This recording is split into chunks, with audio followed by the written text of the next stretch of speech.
कांग्रेस विधानसभा में हार के बाद उस राह पर खड़ी है जहां से उसे एक ऐसे ड्राइवर की जरूरत है जो पार्टी को पूरी फुल स्पीड में लोकसभा चुनाव तक जीत की मंजिल तक पहुंचा दे। ऐसे में पार्टी ने ड्राइवर की बजाय पायलट के हाथों में ही पार्टी की पूरी कमान सौंप दी है। अब सवाल यह उठता है कि कमान तो पायलट के हाथों में दे दी गई है, पर पायलट के प्लेन में कौन कौन नेता सवार होने को तैयार होंगे, यह आने वाले कुछ दिनों में पता चल ही जाएगा। फिलहाल तो पायलट के मुद्दे पर कांग्रेस जितना बोल नहीं पा रही, उससे ज्यादा विपक्षी ताने उसे सुनने को मिल रहे हैं। ऐसे देखा जाए तो पायलट के लिए यह वक्त काफी चुनौतियों से भरा रहने वाला है। राजस्थान में मिली हार का दाग तो उनके दामन पर है ही, पार्टी के अंदर साथ लेकर चलने में भी पिछले 5 साल वो सवालों के घेरे में रहे। ऐसे में पार्टी के अंदर यह सवाल उठना लाजमी है कि जिस नेता पर राजस्थान में डिप्टी सीएम रहते हुए समानांतर सरकार चलाने का आरोप लगता हो, वो छत्तीसगढ़ में हार के बाद अलग अलग टुकड़ों में बटी कांग्रेस को कैसे एक साथ एक छत के नीचे ला पाएगा। ऊपर से आलम यह है कि संगठन की पूर्व प्रभारी और वर्तमान सह प्रभारी सवालों के घेरे में है। सवाल है कि क्या पायलट बेशक अपने प्लेन को जयपुर से सीधा रायपुर लैंड करवा ले, लेकिन पार्टी नेताओं को लेकर जीत के लिए टेक ऑफ करवाना उनके लिए भी मुश्किलों से भरा रहने वाला है। नमस्कार, आज का मुद्दा में आप सभी का स्वागत है। मैं हूं आदित्य नामदेव। वैसे प्रभारियों का जिक्र जब होता है तो पीएल पुनिया का दौर सबसे कामयाब कहा जाता है। संगठन को साथ लेकर 2018 की करिश्माई जीत दर्ज करना पुनिया के ही खाते में दर्ज है, जबकि कुमारी सैलजा का वक्त हमेशा अलग अलग खेमे को साधने में ही चला गया। ऐसे में पायलट के लिए भी लोकसभा चुनाव के पहले छत्तीसगढ़ में कांग्रेस को जीत दिलाना, बड़े नेताओं को एक साथ खड़ा करना और बिखर चुकी कांग्रेस में जीत का दम भरवाना एक किसी अग्नि परीक्षा से कम साबित नहीं होगा। इसी विषय पर हम डिस्कशन करेंगे। पायलट की चुनौती। हमारे साथ बातचीत करने के 3 बेहद खास मेहमान मौजूद हैं। डॉक्टर अनिल द्विवेदी साहब हैं, वरिष्ठ पत्रकार है, बहुत स्वागत करता हूं उनका। सुरेंद्र वर्मा जी है मेरे साथ, कांग्रेस के वरिष्ठ नेता प्रवक्ता है, बहुत स्वागत करता हूं उनका। अमरजीत छाबड़ा साहब हैं मेरे साथ, भारतीय जनता पार्टी के नेता है, प्रवक्ता है, बहुत स्वागत करता हूं। सबसे पहले सुरेंद्र जी के पास चाहता हूं। सुरेंद्र जी, पायलट साहब कब आ रहे हैं, और जो सियासी गलियारों में शैलजा जी की विदाई को लेकर खबरें आ रही हैं, क्या यही वजह है शैलजा जी की आनंद फानन में छुट्टी कर देना? मेरा कहना है कि टिकट बेचने पर उनका गंभीर आरोप लगा था, आप ही के पार्टी के लोगों ने लगाया था। बृहस्पति सिंह ने तो पता नहीं क्या क्या कह डाला, फोटो खिंचाना और बहुत कुछ, वो सब कुछ मैं नहीं कहना चाहता। दिल्ली तक शिकायत भी हुई थी। सुरेंद्र जी। आदित्य जी, देखिए, चुनाव परिणाम के बाद इस प्रकार के आरोप जो है पहले भी अलग अलग पार्टियों में इस प्रकार से आम बातें होते रहते हैं। जिस तरह से कांग्रेस के भीतर बदलाव है और लोकतांत्रिक प्रक्रिया के तहत एआईसीसी तय करती है कहाँ का कौन प्रभारी होगा, और मीटिंग के बाद जो तय हुआ है, निश्चित तौर पर सचिन पायलट जी युवा नेता हैं, देश के ऊर्जावान नेता हैं, उनके आने से कार्यकर्ताओं में उत्साह बढ़ेगा। इस तरह की कुचिंता जो है 2003 के चुनाव परिणाम के बाद भी हुआ था, लेकिन देखा है आपने भी कि 2004 में कांग्रेस की सरकार बनी, जो अगली बार फिर से रिपीट हुई, 10 साल तक केंद्र में सरकार रही। तो ये हार जीत के बाद में जिस प्रकार से संगठन के भीतर समीक्षा हो रही है लगातार, यहां से लेकर छत्तीसगढ़ में भी जिला स्तर के पूर्व विधायकों की मीटिंगें हुई और तमाम नेता कार्यकर्ताओं की मीटिंगें लगातार जारी है। उस तरह से केंद्र में भी एआईसीसी के द्वारा समीक्षा बैठक ली गई। उसके बाद में जो है ये परिवर्तन होते रहते हैं, ये नियमित प्रक्रिया है। प्रभारियों का आना जाना, पहले भी प्रभारी आते रहे हैं और बदलते रहे हैं। तो सचिन पायलट जी की नियुक्ति से निश्चित तौर पर कांग्रेस के भीतर एक ऊर्जा का संचार हुआ है, और वो जिस प्रकार से उनकी कार्य पद्धति रही है, युवाओं में जोश है, और आने वाले चुनाव में, लोकसभा चुनाव में कांग्रेस का कार्यकर्ता कमर कस के तैयार है। जिस प्रकार से भारतीय जनता पार्टी की टाइम बाउंड गारंटी थी, उसमें भी अब हिल हवाला हो रहा है। तो कांग्रेस के पास एक बड़ा मुद्दा है। जिस तरह से हमने पहले भी 2004 में भी पूरे देश के सामने कांग्रेस के कार्यकर्ताओं ने एक प्रतिमान स्थापित किया था, तो उस रास्ते पे चलने के लिए कांग्रेस का कार्यकर्ता अब प्रदेश अध्यक्ष दीपक बैज जी और प्रभारी सचिन पायलट जी के नेतृत्व में छत्तीसगढ़ में कमर कस के तैयार है। आगामी लोकसभा चुनाव में आपको परिणाम भी दिखेंगे। ठीक। छाबड़ा साहब, जितना कांग्रेस पार्टी में पायलट को लेकर चर्चा नहीं हो रही, उससे ज्यादा आप लोगों के बयान सामने आ रहे हैं। आपके डिप्टी सीएम, वरिष्ठ मंत्री सब बोल रहे हैं। डर तो नहीं रहे युवा नेतृत्व आ जाएगा तो कांग्रेस को फायदा मिलेगा, कांग्रेस में आमूलचूल परिवर्तन देखने को मिलेगा आने वाले समय में? अजीत साहब। देखिए आदित्य जी, डर का कोई विषय नहीं है। छत्तीसगढ़ में कांग्रेस की जो आज स्थिति है, इनका जो प्लान है वो क्रैश हो चुका था, और उस क्रैश प्लान से भी लोग उतर कर जा रहे हैं। डर और भय का माहौल बना हुआ है। सचिन पायलट जो राजस्थान से आते हैं और राजस्थान में डिप्टी सीएम थे, और वहां उनकी क्या स्थिति थी ये छुपी नहीं है। सचिन पायलट जी एक अलग थलग चलने वाले नेता रहे, कमलनाथ से अलग होकर चलने की उनकी रणनीति रही है। और मुझे लगता है कहीं ना कहीं राजस्थान से पीछा छुड़ाने के लिए छत्तीसगढ़ उनको भेजा गया है। जी, और छत्तीसगढ़ इसलिए भेजा गया है कि यहां पर आकर कुछ कर सकेंगे, लेकिन मुझे लगता नहीं कि कुछ कर पाएंगे, क्योंकि आज छत्तीसगढ़ में आप देखेंगे कि इनके तमाम नेता छोड़ कर जा रहे हैं। तमाम नेता जो है इनके बड़े नेताओं पर आरोप लगा रहे हैं। समीक्षा बैठक की बात करते हैं, लेकिन समीक्षा बैठक में इन्होंने समीक्षा जैसा विषय कुछ भी नहीं लाया। ये सिर्फ और सिर्फ खाना पूर्ति कर इन्होंने उस बैठक को समाप्त कर दिया था। वो तो आप देखिएगा जिस दिन सचिन पायलट यहाँ छत्तीसगढ़ आएंगे और पहली बैठक लेंगे, तब आप देखिएगा कि इनके अंदर से विरोध के जो स्वर निकलेंगे, ये एक दूसरे के कपड़े फाड़ेंगे, ये एक दूसरे के बारे में जितनी तमाम बातें वहां पर बोलेंगे। और उसके बाद सचिन पायलट क्या कर सकेंगे, मुझे नहीं लगता बहुत कुछ कर पाएंगे, क्योंकि जो यहाँ छत्तीसगढ़ का जो प्लान है वो पूरी तरह से डैमेज हो चुका है। अगर छेनी हथौड़ी लेकर उनको कुछ ठोकने का भी प्रयास करेंगे तो उनके जो कलपुर्जे हैं वो टूट कर बाहर ही आएंगे। छत्तीसगढ़ में भारतीय जनता पार्टी बहुत मजबूत स्थिति में है, मोदी जी की गारंटी। और हमने आरंभ में 2 वादे किए थे चुनाव के समय में कि सरकार आते हम 2 वादे जो पूरे करेंगे, हमने उन दोनों वादों पर खरा उतरने का काम किया। आज 25 दिसंबर स्वर्गीय अटल बिहारी वाजपेयी जी की जन्म जयंती के अवसर पर आज हमने किसानों को जो 2 साल का बोनस जो कभी हम भूल चुके थे, मतलब भूलवश हमसे रह गया था, उसको देने का भी काम हमने किया है। दीदी साहब, चुनाव के बाद अचानक कांग्रेस का डाउनफॉल दिख रहा है। जिस मजबूती से काम करने का दावा कर रही थी, 5 साल में ही विकेट हो गए सबके सब। नए प्रभारी के आने से संभलेगी कांग्रेस, लग रहा है आपको? देखिए आदित्य, 5 राज्यों में जिस तरह विधानसभा चुनाव हुए और कांग्रेस के हाथ से लगभग 4 राज्य निकल गए हाथ से, 1 राज्य में उनकी सरकार बनी है। 4 राज्य गंवा दिए कांग्रेस ने, और उसके बाद जो बदलाव की प्रक्रिया हुई है वो अब हम देख रहे हैं। लेकिन पहला बदलाव तो ऊपर से होना चाहिए था। मेरे को याद है कि विधानसभा चुनाव की समीक्षा बैठक छत्तीसगढ़ के नेताओं की केंद्र में थी, और उस बैठक में से गांधी परिवार गायब था। विधानसभा चुनाव की हार की समीक्षा हो रही है, न राहुल गांधी थे न प्रियंका गांधी थे।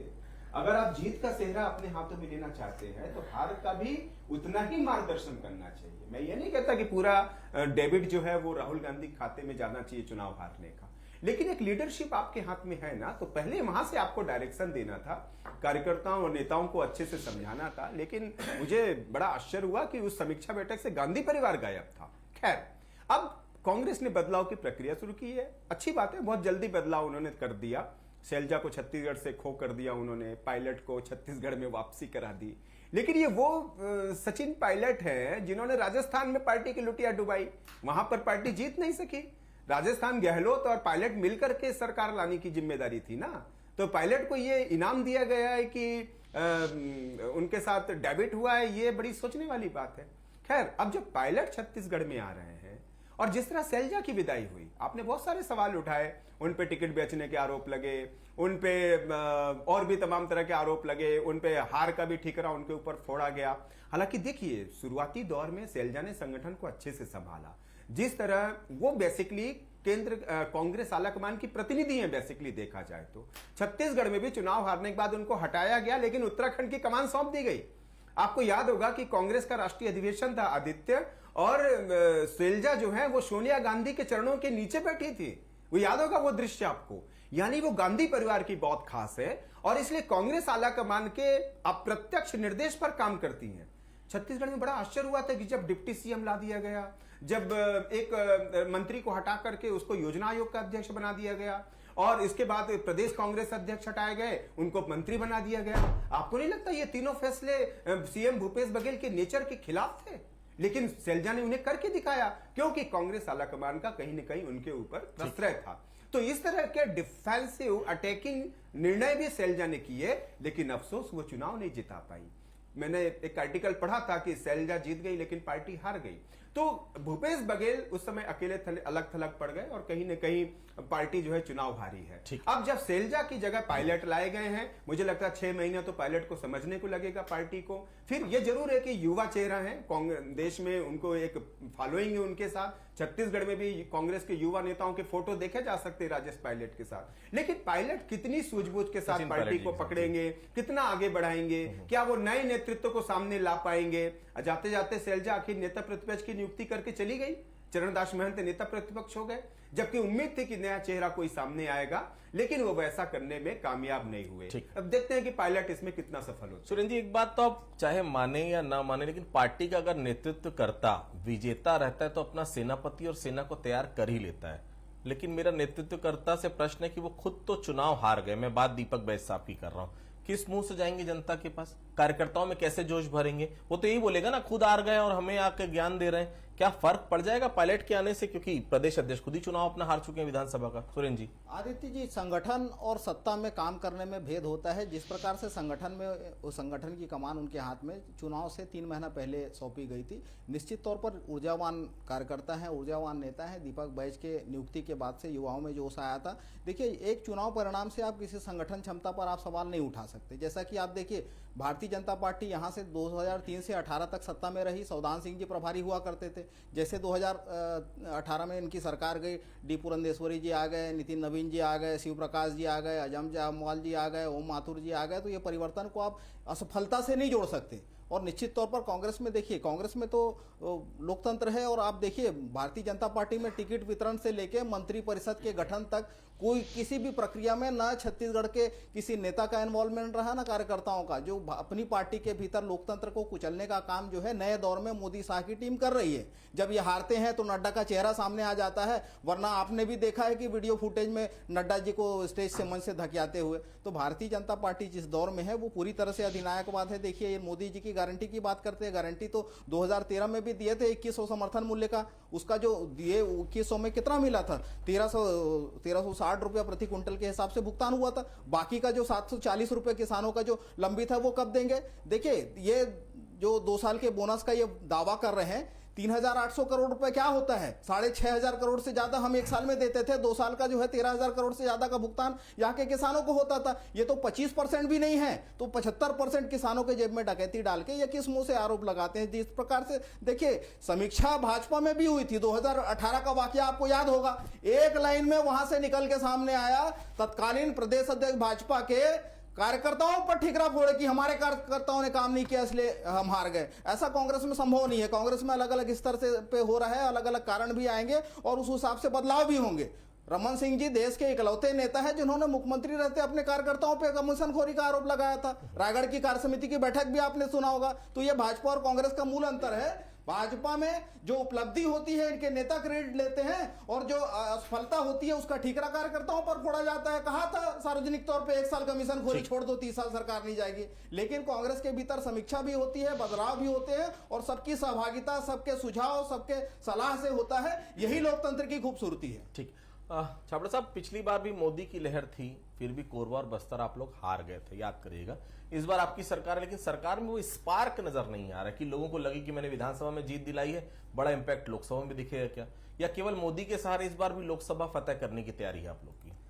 देखिए, छत्तीसगढ़ में भारतीय जनता पार्टी की सरकार आई है 5 वर्षों के बाद, और लगातार अभी हमारे यहाँ संगठन को लेकर और सत्ता को लेकर सारी चीजों का समन्वय बनाने का काम चल रहा है। आप देखेंगे कि हमने 2 जो प्रारंभिक वादे किए थे उसको पूरा किया है, आते ही साथ, सत्ता में आते ही साथ। और मंत्रिमंडल के गठन के बाद सारी चीजें यथावत चल रही है। और जैसा कि आपने कहा कि पिछले बार 2 सीटें हमको खामियाजा भुगतना पड़ा था, लेकिन आप देखिएगा कि अभी सत्ता और संगठन का जो तालमेल है उसमें हम ये दोनों सीटें भी जीत कर आएंगे। आने वाले समय में हम 11 की 11 सीटें जीतेंगे। और जैसे मेरे मित्र ने कहा, कांग्रेसी मित्र ने मेरे कहा कि उपलब्धि होती है तो वो संगठन इनका स्वीकारता, और नहीं होती नहीं स्वीकारता।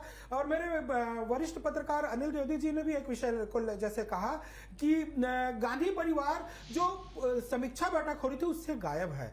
तो यह बताता है कि मीठा मीठा गप गप और कड़वा कड़वा थू थू। जब सरकार छत्तीसगढ़ से कांग्रेस की चले गई तो गांधी परिवार गायब है। आज गांधी परिवार किसी भी समीक्षा बैठक में नजर नहीं आते हैं। तो यह साफ इंगित करता है कि जब विजय मिलती है तो राहुल गांधी क्रेडिट लेने आ जाते हैं अपने बाहों को ऊपर चढ़ाते हुए, लेकिन जब छत्तीसगढ़ से उनकी सरकार चल गई, 3 राज्यों से सरकार चले गई, आज कहां है सोनिया गांधी जी, आज कहां है राहुल गांधी जी? कहीं इनका नेतृत्व, इनका संगठन संगठन नजर नहीं आ रहा है। ये कांग्रेस पूरी तरह से बिखरी हुई है। और जो सचिन पायलट जिन्होंने राजस्थान में चलती सरकार को डुबाने का काम किया है, उनको एक ऐसे राज्य में सजा के रूप में भेजा गया है। खुश होना चाहिए ना आपको भी, सरकार डूब गई, आपकी सरकार आ गई, खुश होना चाहिए, उसमें क्या दिक्कत है? बिल्कुल बिल्कुल, हम बिल्कुल खुश हैं। और मैं अपने साथी मित्र को बताना चाहता हूं कि जो अभी छत्तीसगढ़ में वर्तमान स्थिति है, वो स्थिति पूरी तरह से कांग्रेस बिखरी हुई है। 6 महीना जैसे कहा गया कि 6 महीना तो अभी इनको संभलने में लग जाएगा, मुझे लगता है 6 महीना का ये 5 साल, आने वाले 5 साल तक किसी भी स्थिति में यहाँ की कांग्रेस को संभाल नहीं पाएंगे। और आने वाला जो लोकसभा का चुनाव है, मोदी जी की गारंटी और छत्तीसगढ़ में विष्णुदेव साय जी के नेतृत्व में जो काम होगा, उसमें एक पूर्ण बहुमत को लेकर हम 11 की 11 सीटें जीतेंगे। और जो अटल जी ने सपना देखा था, उस सपने को हम साकार करेंगे, क्योंकि जिस छत्तीसगढ़ को हमने बनाया है, उस छत्तीसगढ़ को भी संवारने का काम आज भारतीय जनता पार्टी को फिर से मिला है। ज्योति साहब देखिए, ये लोग तो मेरी बात मानेंगे नहीं, लेकिन एक सवाल आपसे मेरा ये है, सरकार का कामकाज चुनाव में कितना असर डालता है? क्योंकि काम के आधार पर, आकलन के आधार पर वोट पड़ते तो कांग्रेस की इस तरह से हार नहीं होती। 2019 में अगर कांग्रेस के काम पर भरोसा होता तो भारतीय जनता पार्टी 9 सीटें नहीं जीती। द्विवेदी साहब, चुनाव में इंपैक्ट क्या डालता है? किस आधार पर चुनाव जीता या हारा जाता है? द्विवेदी साहब देखिए आदित्य, आप भी जानते हैं चुनाव जीतने के बहुत से फैक्टर होते हैं। डेवलपमेंट मॉडल आपका क्या है, संगठन कैसे आपके साथ है, कार्यकर्ता कितने आपसे खुश हुए, तो ये सारी चीजें आपकी हार जीत तय करती है, चाहे बीजेपी की जीत हो, चाहे कांग्रेस की हार हो, या जो दोनों की अलग अलग। मेरा सवाल ये है कि छत्तीसगढ़ में जो 15 साल रमन सरकार रही, उसने जो एक डेवलपमेंट मॉडल पेश किया, मुझे लग रहा उसके सामने मुख्यमंत्री भूपेश बघेल या कांग्रेस उस डेवलपमेंट मॉडल के लिए बड़ी लकीर नहीं खींच पाई, छोटी भी नहीं खींच पाई। आप बरोबरी पे भी टिके रहते ना, तो जनता एक बार आपको और मौका दे सकती थी। बेसिकली डेवलपमेंट मॉडल आप खड़ा नहीं कर सके, ये एक बड़ा मुद्दा आपके हार के रहा। राजधानी में हमने देखा कोई कांग्रेस प्रवक्ता गिना नहीं सकते कि एक बहुत बड़ी उपलब्धि क्या रही या कंस्ट्रक्शन करने की, तो इसके बना बीजेपी थोड़ा आगे रही। दूसरी बात, कार्यकर्ता कितने खुश थे, संगठन में इतनी ज्यादा नाराजगी थी, कार्यकर्ता इतने ज्यादा दुखी थे, पदाधिकारी बड़े निराश थे, और वो नेतृत्व उसके लिए कोई भूपेश बघेल जिम्मेदार है ऐसा नहीं है। बहुत से कांग्रेस नेता कह रहे हैं कि बहुत अच्छी लीडरशिप की मुख्यमंत्री भूपेश, लेकिन उनके आसपास के जो लोग थे, जो सलाहकार मंडली थी, उस पर असफलता के दोष मढ़े जा रहे हैं कि उन्होंने मिसगाइड किया। मुख्यमंत्री भूपेश बघेल उनके भरोसे ज्यादा रहे और इसके चलते लुटिया पार्टी की डूब गई। लेकिन मैं तीसरी बात भी कहना चाहूंगा जो सचिन पायलट पर केंद्रित है कि आपने उन्हें राज्य का प्रभारी बनाया, लेकिन आप देखिए कि उनके 1 सप्ताह पहले आपने 2 बड़े डेवलपमेंट कर दिए, नेता प्रतिपक्ष आपने बदल दिया। बहुत अच्छी बात, कमान है, चरणदास बहुत अनुभवी व्यक्ति है। आपने नेता प्रतिपक्ष शैलजा ने बना दिया, प्रदेश कांग्रेस अध्यक्ष शैलजा ही बना करके चली गई, जबकि ये दोनों वो हाथ हैं जो प्रदेश प्रभारी के काम आ सकते थे। लोकसभा चुनाव सामने है, दोनों की जरूरत पड़ती, तो मुझे लग रहा है अगर सचिन पायलट अपने हिसाब से यदि टीम तैयार करते तो लोकसभा चुनाव में उनको ज्यादा मदद मिलती। और एक बड़ी बात और कहना चाहूंगा कि लोकसभा चुनाव में सचिन पायलट की पहली परीक्षा होगी। वो युवा हैं, वो अच्छे रणनीतिकार हो सकते हैं, वो कांग्रेस आलाकमान के हिसाब से चल सकते हैं, लेकिन देखना होगा कि मोदी का जो जादू लोकसभा में चलता है कि 10 के 10 चेहरे बदल देती है पार्टी और युवा चेहरे लाखों वोटों से जीत करके सामने आ जाते हैं, जबकि उनका कोई विशेष जनाधिकार पर्सनल नहीं होता है। तो मोदी के जादू के सामने सचिन पायलट किस तरह के युवा टीम को खड़ी कर पाएंगे, ये बड़ी चुनौती उनके लिए होगी। सुरेंद्र जी, आपके लिए तो सबसे पहले यही चुनौती की पार्टी को खड़ा करना है, क्योंकि आपके कई नेताओं को अब आपके पूर्व सीएम पर भरोसा नहीं है, प्रभारी पर भरोसा नहीं है। विश्वास जताने के लिए क्या करेंगे? क्योंकि एक बात तो खुलकर सामने आ रही है, लोग लिख भी रहे हैं, कार्यकर्ता भी कह रहे हैं कि जो कार्रवाइयां हो रही हैं उसमें भी पार्शलिटी हो रही है। किसी को नोटिस दिया जा रहा है, किसी को 15-15 दिन नोटिस के बाद भी कोई कार्रवाई नहीं, किसी को 3 दिन नोटिस के बाद सीधा पार्टी से बाहर कर दिया जा रहा है। सुरेंद्र जी, आदित्य जी, एक तरफा कार्रवाई कांग्रेस पार्टी के भीतर कभी नहीं होती। किसी की शिकायत आती है, कोई सुझाव है, तो उस पर देखिए, और आपने विनय जायसवाल जी को बाहर निकाल दिया, उनको नोटिस दिया गया, 3 दिन के भीतर बाहर, उनसे जवाब भी मांगा गया और उसके बाद में विधिवत तरीके से कार्रवाई हुई। मूल बात देखिए, विद्वान पत्रकार है अनिल द्विवेदी जी, लेकिन विकास के मायने क्या है? भूपेश सरकार ने अपने काम से प्रमाणित किया है कि अर्थव्यवस्था के तीनों सेक्टर, कृषि, उत्पादन और सेवा, तीनों में पूरे 5 साल जो है राष्ट्रीय औसत से बेहतर रहा। छत्तीसगढ़ का किसान जो है खुशहाल रहा, समृद्ध हुआ। बेरोजगारी दर में सबसे कम बेरोजगारी दर वाला 22.2% थे सितंबर 2018 में हमारी सरकार आने से पहले।